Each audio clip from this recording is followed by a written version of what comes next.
վերաբանեք այն մեղադրանքը, որ առաջադրվել է Սամվել Կարապետյանին, իսկապես է Աբսուրդ, ուղղակի աբսուրդ։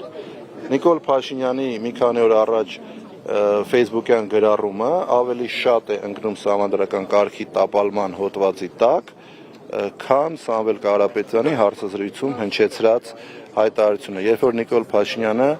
գրառում է արել, որ 10 հոգանոց խմբեր ենք ստեղծում եւ գնում ենք քրիստոնեաբար եւ սիրով վեհապարին հանենք վեհարանից։ Հիմա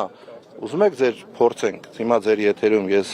նույնը հայտարարեմ վեհապար եւ վեհարան բառերը փոխարինեմ վարչապետ եւ կառավարության շենք, մինչեւ ստեղից հասնեմ իմ մեքենան, ինձ արդեն կձերբակալեն եւ կբերեն այս դատարան։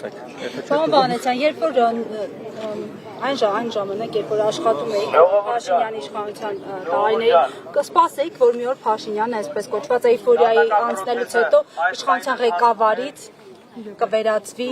սովորական բլոգերի։ Եթե չմտածեի, հրաժարական չէի տա եւ քաղաքականությամբ չէի զբաղվի։ Շնորհակալություն